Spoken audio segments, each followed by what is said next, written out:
Oke, di video kali ini saya ingin memberikan review match untuk dua pertandingan dari Persija Jakarta dengan Madura United yang berakhir imbang 0-0, lalu dari Liga 2 ada Persipura Jayapura yang menang 1-0 atas Delta Sidoarjo.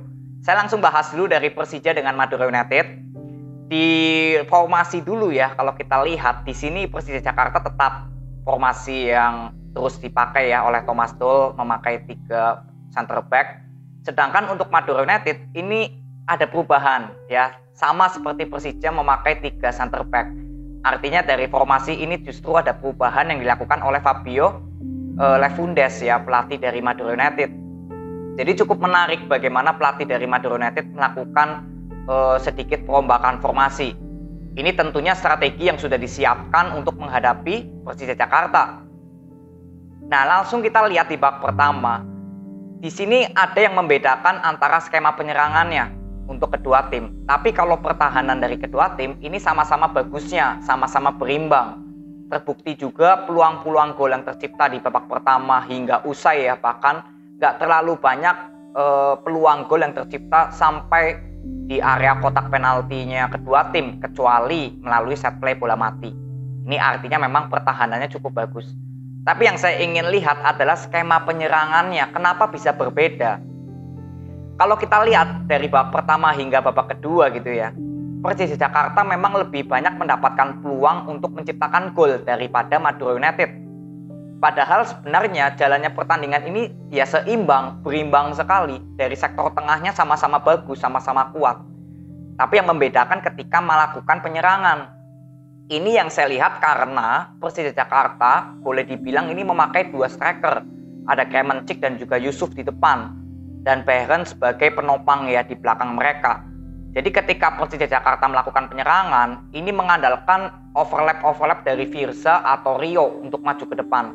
Alhasil pemain Persija Jakarta ketika melakukan penyerangan, ini jauh lebih banyak pemain yang mensupport sampai di depan area pertahanannya Madura United.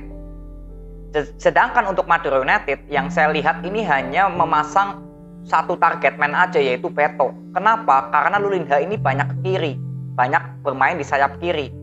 Makanya sebenarnya di pertandingan kali ini Reva Adi ini lebih banyak cenderung nggak maju sampai ke depan karena di situ sudah ada Lulinha yang di kiri.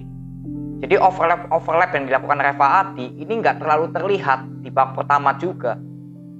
Begitu juga di sayap kanan, Novan berapa kali juga ya, kalau Novan menurut saya lebih baik ya daripada Reva Adi di pertandingan kali ini, karena Novan berapa kali berhasil maju overlap sampai ke area pertahanannya Persija. Di sini yang saya lihat ketika Madura United membangun serangan, support dari pemain tengah bahkan pemain sayap dari Madura United ini juga terlihat berapa kali telat melakukan overlap. Ya mungkin karena memang Madura United nggak terbiasa ya dengan formasi 3 center back lalu 5 pemain tengah, dan sebenarnya Lulinha ini dipasang di depan dengan Beto.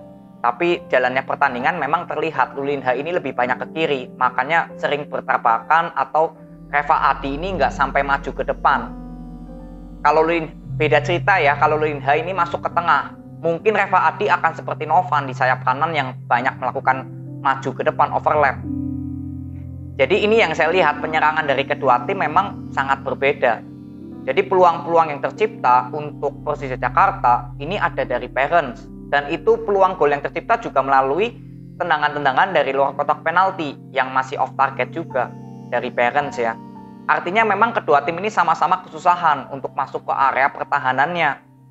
Dan saya ingin mengomentari apakah Novan Sasongko ketika dijatuhkan oleh Firza itu penalti atau enggak. Menurut saya itu harusnya layak penalti, karena ketika lihat replaynya itu memang bolanya nggak kena oleh sliding tackle-nya Firza ya, kalau nggak salah Firza yang tackle.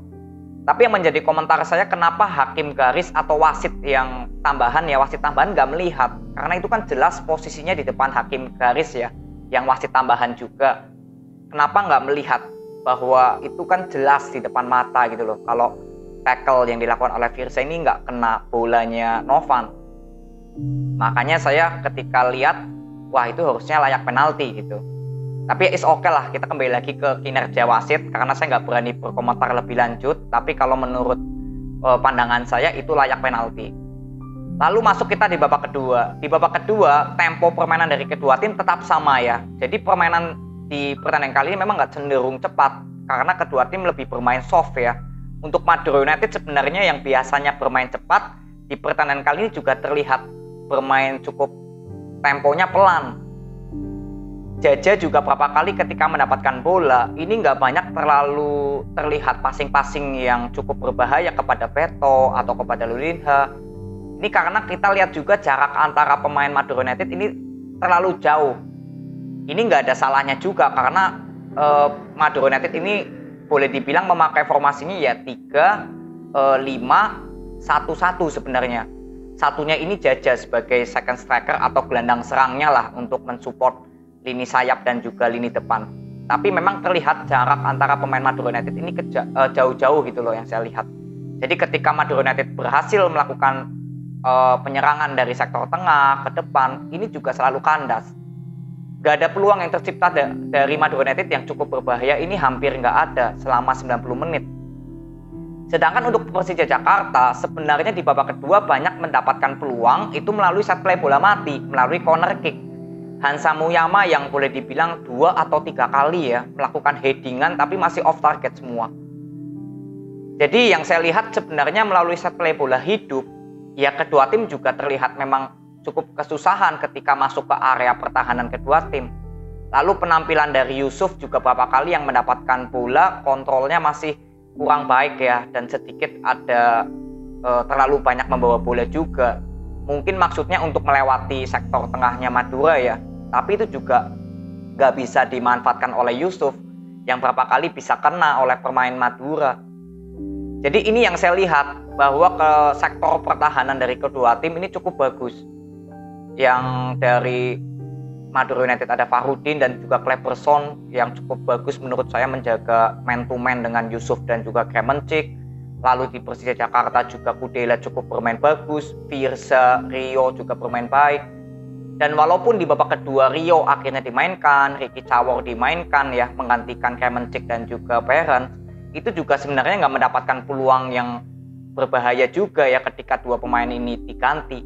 Jadi sebenarnya untuk perjalanan pertandingan ini memang sedikit alot.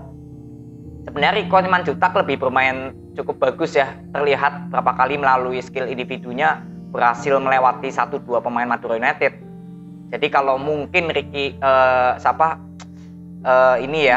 tadi saya bilang Rico Simanjuntak bermain dari babak kedua awal atau line up di awal Rico main, ya mungkin halnya bisa berbeda karena Persija Jakarta terlihat kekurangan kreativitas di pemain sayapnya yang bisa masuk ke area pertahanan Madura United atau memberikan crossing kepada Kremencik dan juga Yusuf, karena kan bola-bola tinggi sebenarnya disukai oleh kedua tim ya, untuk kedua pemain tapi terlihat di babak pertama hingga babak kedua support dari bola-bola tinggi kepada Yusuf atau Kremencik memang terlihat kurang banyak.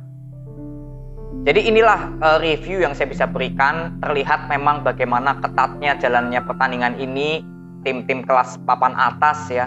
Jadi bermainnya juga ada kehati-hatian, sekali salah karena bisa berbahaya ya, bisa di counter juga oleh kedua tim dengan melakukan bola possession. Jadi ini hasil yang menurut saya cukup ideal, walaupun di menit akhir ada sedikit kontroversi, tapi itu sudah dijelaskan ya di media-media sosial bahwa ketika Andre Tani sudah melakukan menendang bola, itu memang sudah disemprit oleh wasitnya. Tapi ini hanya saran saya, memang terlihat ketika wasit ingin meniup babak pertama atau babak kedua, ini terlihat kenapa harus menunggu kiper menendang bola.